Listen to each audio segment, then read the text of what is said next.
అనారోగ్యం, ఉద్యోగం, వ్యాపారం అప్పులతో బాధపడుతున్నారా? వెంటనే జేకేఆర్ గురువు గారికి కాల్ చేసి అపాయింట్మెంట్ తీసుకోండి. Hi viewers, India's largest digital media network Suman టీవీకి స్వాగతం. ప్రస్తుతం మనతో ఉన్నారు motivational speaker and Kinnera welfare society founder Nagachandrika అమ్మ. అమ్మ నమస్తే. అమ్మ నమస్తే. అమ్మ, లైఫ్, మీ లైఫ్ అయినా, నా లైఫ్ అయినా, మా సాగర్ లైఫ్ అయినా, మనిషి జన్మ ఎత్తిన ఎవరి లైఫ్ అయినా, నా ఉద్దేశంలో సమస్యలతోనే ఉంటాం ఎవ్వరమైనా.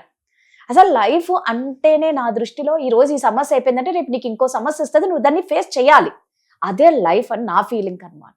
కాకపోతే చాలా మంది నా జీవితం ఇంతే, నాకే ఇలా జరుగుతుంది, ఆ దేవుడు నాకే ఎందుకు ఇస్తున్నాడు, వాళ్ళందరూ బాగున్నారు, నేనెందుకు ఇట్లా అయిపోతున్నాను అని ఒక డిప్రెషన్లోకి వెళ్ళిపోయే వాళ్ళు చాలా మంది ఉన్నారు. వాళ్ళు ఏమైపోతారంటే వాళ్ళ చుట్టూ ఉన్న మంచి వాళ్ళని పోగొట్టుకుంటారమ్మా, లిటరల్లీ. అంటే ఏముండదు, చిన్న చిన్న ప్రాబ్లమ్సే. అంటే ఈ నా లైఫ్ ఇంతే, ఇక నా జీవితం ఇంతే అని బాధపడే వాళ్ళకి దాని నుంచి బయటికి రావాలంటే ఎలా అంటారు? ఈ వ్యక్తికి ఇప్పుడు జీవితం ఇది ఎన్నాళ్ళు బతుకుతా ఉంటే అప్పుడు అంతకుముందు 100 సంవత్సరాలు బతుకుతారంటా ఉన్నారు. ఇప్పుడు 100 సంవత్సరాలు ఎవరు బతకడం లే. జీవితం అంతా సంతోషంగా సాఫీగా నడవాలంటే చాలా కష్టం. ఎందుకంటే మనకు ఎదురయ్యే వ్యక్తులు, కరెక్ట్, మన పరిసరాలు కావచ్చు, వ్యక్తులు కావచ్చు, మన జీవన విధానం కావచ్చు, అన్నీ కూడా దీనికి ముడిపడి ఉంటాయి అన్నమాట. సో మనం ప్రతి వ్యక్తికి కూడా ప్రతిది చిన్నదాన్ని కూడా పెద్ద సమస్యగా ఆలోచించుకున్నప్పుడు ఇట్లాంటివి వస్తాయి అన్నమాట. అది ప్రతిదీ ఇప్పుడు పాలవాడు రాలేదు, ఈరోజు పాలు లేవు, పొద్దున టీ తాగాల మనము, పాలు, అదొక సమస్య. అక్కడి నుంచి అరుపులు మొదలైపోతాయి. కొంతమంది ఎత్తికిన టీ ఎట్లా, పాలు లేవు, అది లేదు, ఇది లేదు అనేసి అయిపోతుంది. అదొక సమస్య కింద అయిపోతుంది. పొద్దున్న గలగడ పేపర్ ఒకటి రాలే, అదొక సమస్య. అరే తబ్బు పడిపోతాను, ఈరోజు పేపర్ చదవలేదంటే ఈ పొద్దు బతికేలేదు మనకి. ఇట్లా ఇట్లా చిన్న దాన్ని, అదంటే గోటితో పోయేదాన్ని గొడ్డలరుగా తెస్తారని చెప్పి అంటారు చూడు. చిన్న చిన్నటి అన్ని చిన్న చిన్నవి కూడా పెద్ద ఇది. కానీ నిజంగానే పెద్ద సమస్యలు కూడా వస్తాయి ఒక్కొక్కసారి మనకు. ఒకసారి ఏం చేయాలో కూడా తోచదు, డిప్రెషన్ లోకి వెళ్ళిపోతాము. డిప్రెషన్ అంటే ఇప్పుడు ఇది ఫ్యాషన్ అయిపోయింది.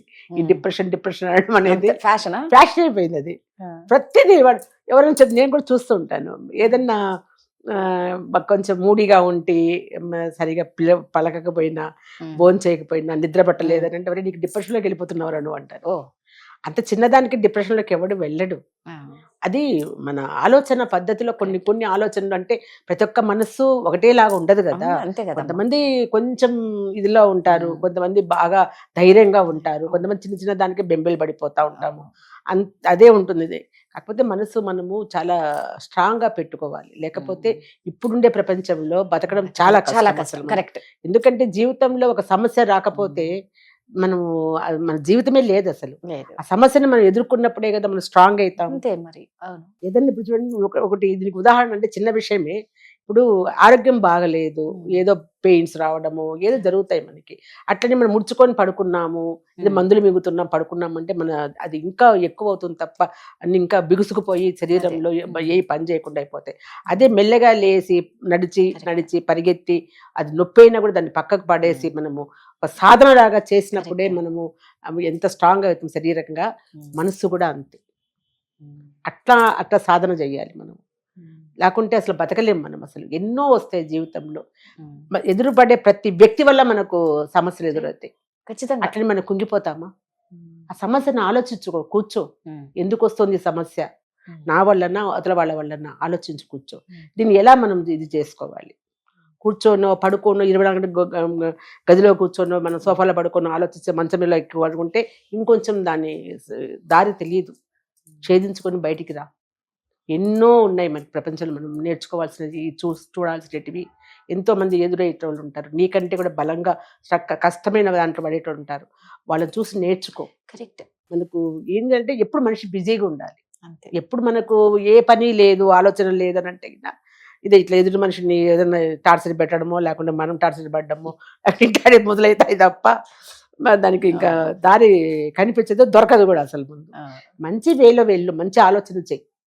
జీవితాన్ని ఎలా మనం మలుపు తిప్పుకోవాలి, నా వల్ల 10 మందికి ఏమైనా ఉపయోగం ఉంటే అట్లాంటి పనులు ఏమన్నా ఉన్నాయా, మనం పడ్డ కొద్ది స్ట్రాంగ్ అయిపోవాలి. అది ఇప్పుడు ఒక బాల్ ఉంటుంది, దాన్ని తీసుకొని ఇట్లా కొడితే ఇంత ఎత్తే కొడుతుంది, ఇంకొంచెం బలం కొడితే ఇంకొంచెం కొడుతుంది.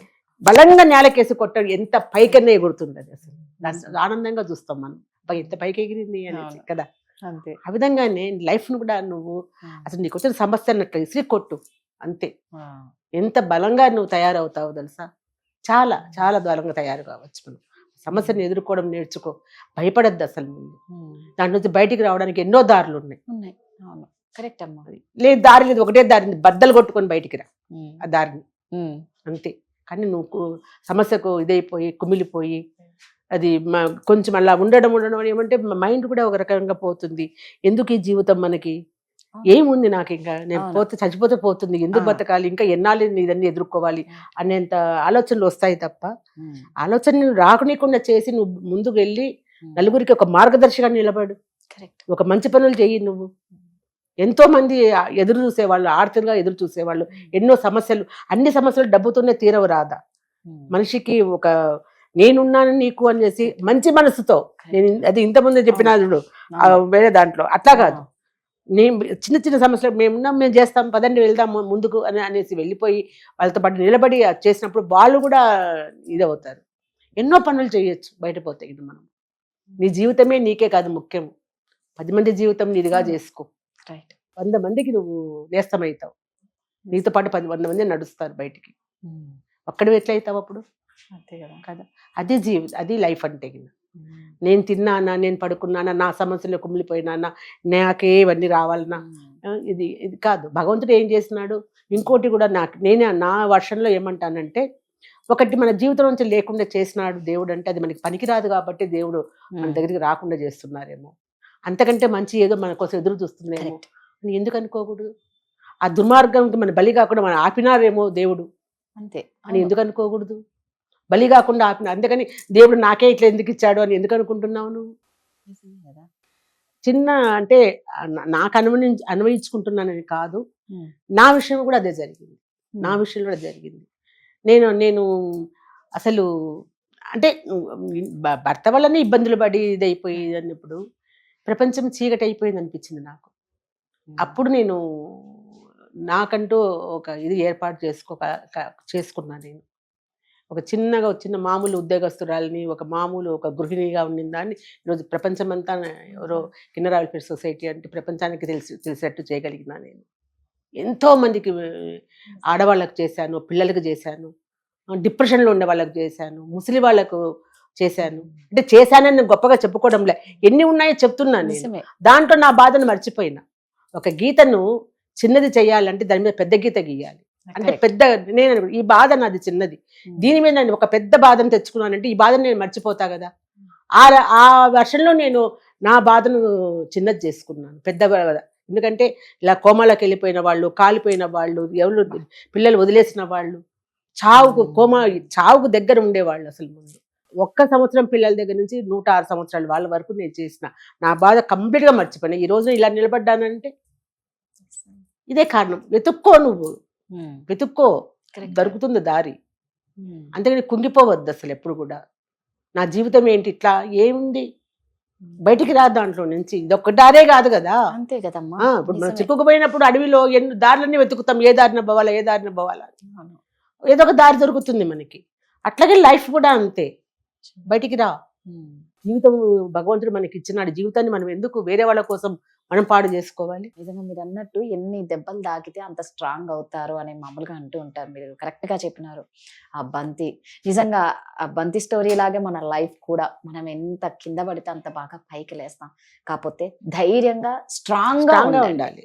దాన్ని తట్టుకునేంత శక్తి కావాలని మీరు లేకపోతే ఆ భగవంతుని కోరుకోండి. Thank you.